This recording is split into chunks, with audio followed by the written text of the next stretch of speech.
Hi everyone, and welcome back to yet another episode of the Impact Her series done in collaboration with Encubay. This particular episode is very special because we have gone ahead and championed a sector which is very women-centric, which is FemTech. We have gone ahead and talked to stakeholders from across the world in order to understand the need of the sector at this particular moment and sort of the interest that the sector is building in India and also in the MENA region.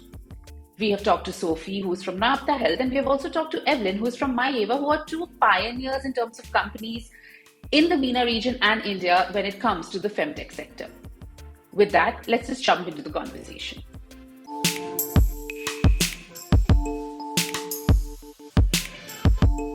So I think I went into it with a very statistics-based mindset. You're told in general that you will close about 1 in every 17 investors that you speak to. And that's advice that is given to male founders. Now, in the MENA region last year, 1.2% of venture capital went to female founder companies.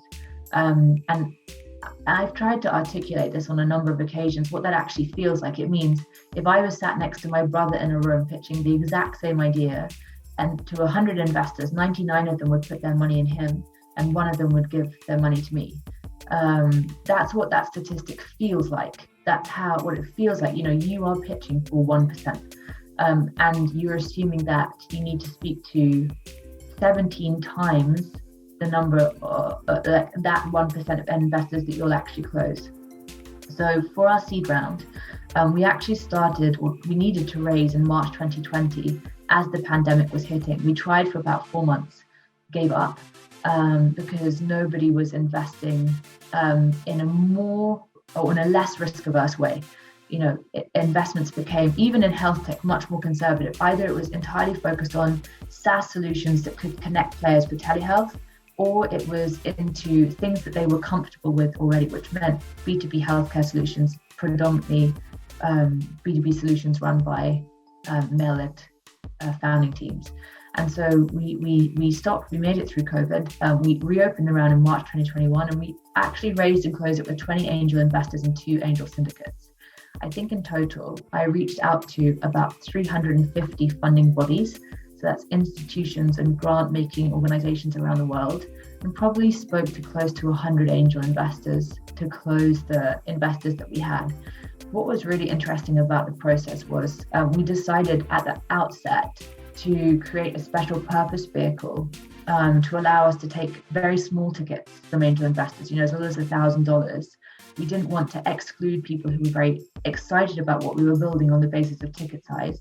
And actually, in the end, our ticket sizes ranged from $1,000 up to $625,000. And so that was in and of itself an interesting experience. You have to work just as hard for $1,000 as you do for 100,000 from an angel. That's a fact. So yeah, I don't know. It was definitely one of the hardest things I've ever done in terms of time and energy. Yeah, you have to keep yourself very buoyant, very positive. And that's the other thing. When you're raising a round, of course you're convinced in what you're building, but even when you are shattered, and the round raising coincided with the last 3 months of my 3rd pregnancy and the kind of 9 months immediately postpartum. So you have to keep, even though you're tired, because you're working at incredibly long hours trying to run the business and fundraise, which isn't of itself a full-time job, you have to keep yourself buoyant and positive. And any knocks that you suffer, and you suffer many, you can't let them show, not to people that you're pitching to for investment.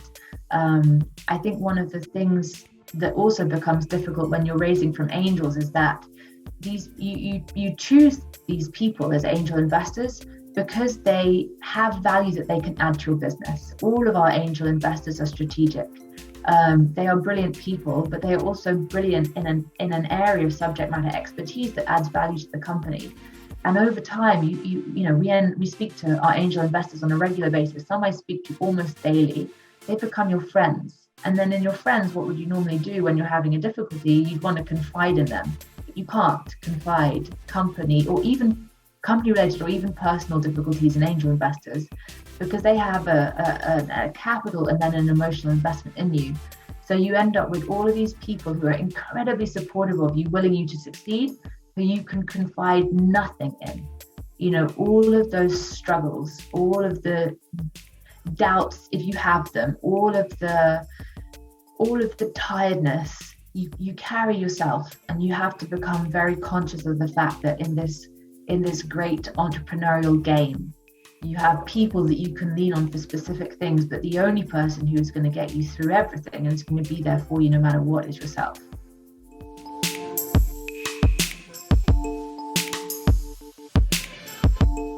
Well, for us personally, where we started and what we wanted to do, we want to do like so much more. And right now we kind of think that we've just kind of scratched the surface and there's so much more to kind of go ahead and do. But I think, as such in the entire ecosystem, in the entire sector, we've kind of just covered a bit, which is chronic conditions, right? There is again, like I said, there's sexual health, there's, female hygiene, there's so much more, which is not just chronic conditions. And that is also kind of something that we kind of really need to cover. Yeah, I think overall the sector itself, the solution providers and the consumers both have to evolve with time, right? When we came up with such a solution, at that moment in time, the only possible solutions for PCOS was medication, right? Because that is what, I wouldn't say only possible solution, but doctors did suggest that, probably work on your lifestyle, work on your food. And I was just talking to a doctor the other day and she said, people don't understand when I say this. Yes. I do say correct your lifestyle, but they don't understand what does lifestyle mean. Is it only going to a gym, joining a gym? Is it probably talking to losing weight? Right? So people have to be educated what these solutions are. So both the solution providers and the consumers need to grow hand in hand, right? That is one of the inhibitors where you're trying to provide a new age solution, but the receptiveness of consumers is also something that is going to really kind of help the sector. In terms of, I think I think for an entrepreneur, every day is like a challenge, right? You're facing like different challenges, but I think broadly would be fantastic to have more, though I say that we've never faced this bias in the past, would be fantastic to have more women investors on the other side of the table, right? Because it's just that much easier. I wouldn't say we've faced difficulties or biases, but it just becomes, they connect with the issue, right? So that connect really kind of adds to what you're trying to do, because there are two types of investors. One who will just look at numbers and make the decision. One who combines the numbers along with the emotional quotient of understanding that, yes, I also recognize that this is an issue and this might need a solution, right? So that part of it, the second part of it kind of becomes a little, kind of moves in the positive side. So it'll be great to kind of have that, also come in.